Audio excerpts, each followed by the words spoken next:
بونجور. وصفة اليوم هي بسكوي سنوبال. بسكوي معروف بكندا بوقت عيد الميلاد وبيرمز للتلج، يعني كرات التلج. تابعوني للآخر حتى تتعرفوا على المكونات وطريقة التحضير، وما تنسوا تشتركوا معي بالقناة on afternoon with Violet. وهلأ خلينا سوا نشوف طريقة التحضير. أول شي رح بلش بخفق الزبدة. أنا استعملت هيدا النوع الزبدة لحتى يطلع الكوكيز عندي طيب، وطبعا مش مالحة. هون عندي كباية زبدة دهرتها من البراد، صار إلها ساعتين على الطاولة. اليوم رح سهلكن الوصفة وأعملها بالشوكة للزبدة. هلا اللي ما بده يعمل بالشوكة في يستعمل مثل هيك مشين، أو اللي بده يستعمل مشين الكبيرة في يستعمل هالقطعة هيدي. بس اليوم أنا رح سهل كتير الشغل واستعمل الشوكة.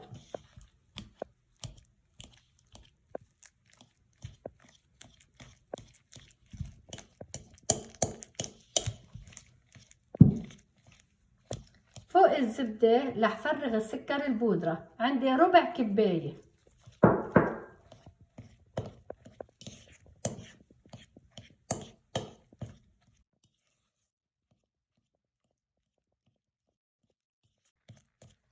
هلا فوق الزبدة والسكر رح احط نص كباية نشا.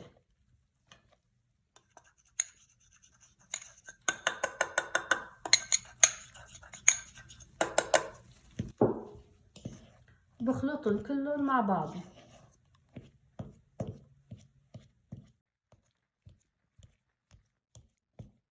هلا فوق الزبدة رح احط ملعقة صغيرة ونص فانيلا.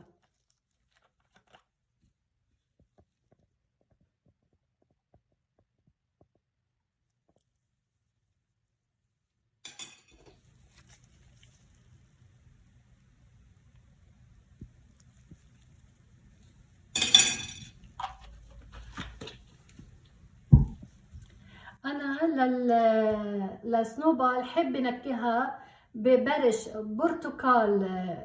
برتقالي كلها سوا برشتها مع شوي صغيرة برش الحامض.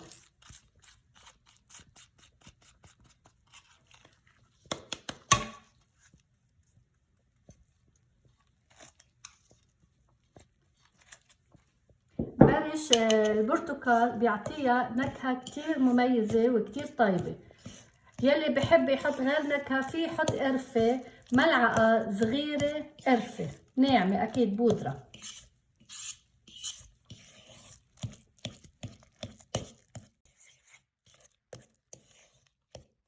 هلا من بعد ما مزجتهم كلهم مع بعضهم بدي نيزل الطحين.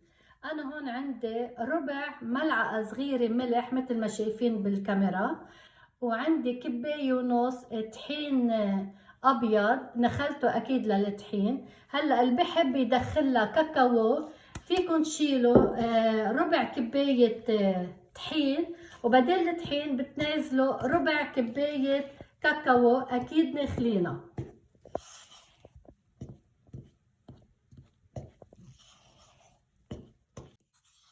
هلا اذا كنتوا حابين تدخلوا حيلا نوع مكسرات بهالكوكيز هيدا، بتحطوا نص كباية مكسرات، كان كاجو اما جوز او لوز او بندق، بس اكيد بتفرموهن بالسكينة فرم ناعم وبتحمصوهن شوي صغيرة على النار بالتقلية، وبتنطروا ليسقعوا وبترجعوا بتحطوهم فوق العجينة وبتفركوهن مع بعضهم.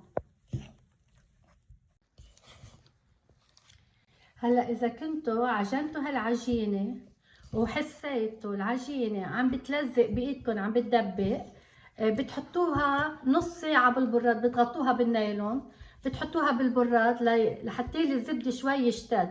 ما بتزيدوا طحين عليها لانه هيدي المكونات على القد. لاني لابسه كفوف نايلون انا العجينه ما حتلزق بايدي. كفوف النايلون بيساعدني كتير انه العجينه ما تلتزق بايدي. هلا بفضل اعجنهم شوي بايدي.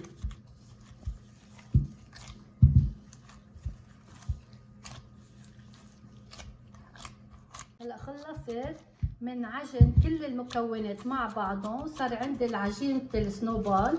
هلا بدي بلش ظبطهم طبيخ. هلا فيي شيل هيك بايدي واعملهم مثل الطابة وحطها بالصينية، بس انا بحب استعمل هيدا هالملعقة هيدي، هي خصوصي للكوكيز. بشيلها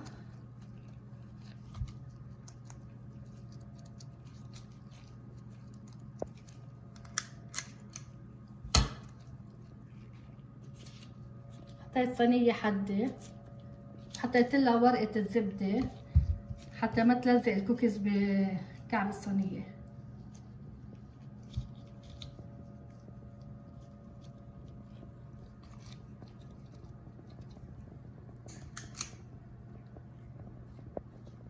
نزيحهم شوي صغيرة عن بعض مش كتير. وهلا خلصت من تشكيل الكوكيز سنوبال.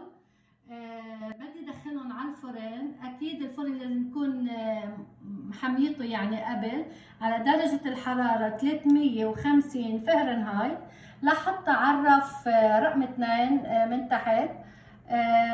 بتاخد بالفرن بين ال10 دقايق و12 دقيقة او 13 دقيقة حسب قوة الفرن.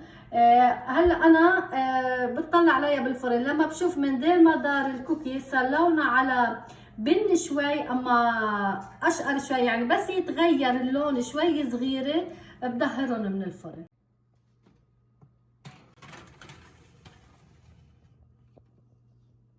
وهلا خبزت السنوبال وخلصت، اخذوا بالفرن 13 دقيقة.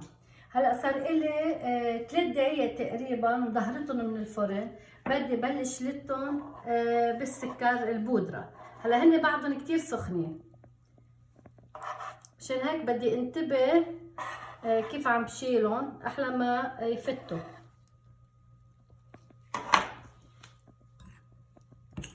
بهالطريقة هيدي بحط عليهم السكر.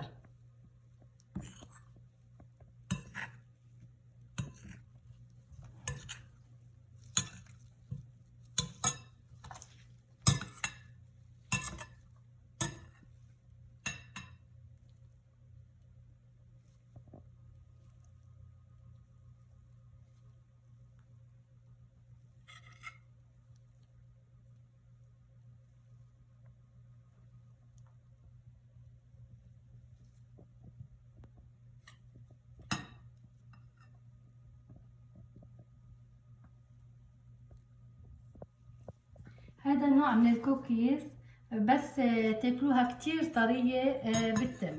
بالنسبة للآيسن شوجر للسكر البودرة أنا استعملت كباية وحدة.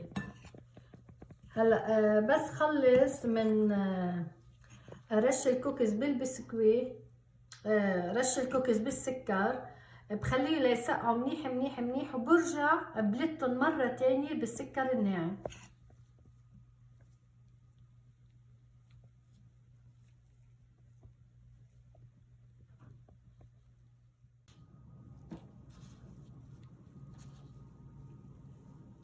انا حبيت فرجيكم كعب البسكوي من بعد ما خبزته كيف لونه.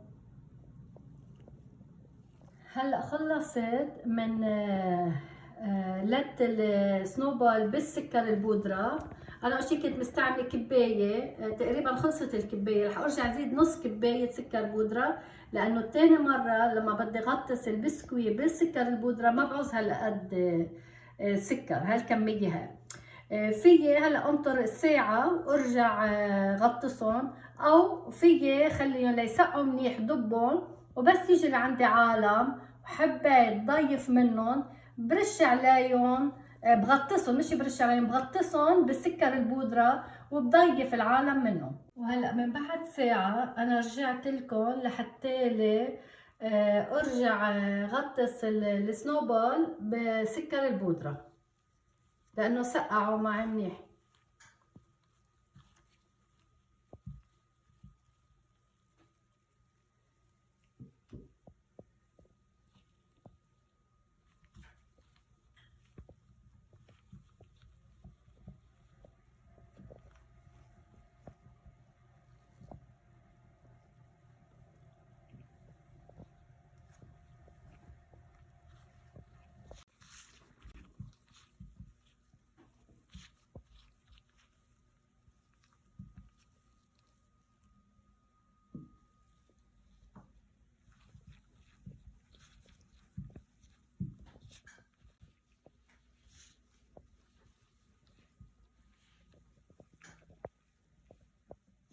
وهلا خلصت من تحضير سنوبول كوكيز.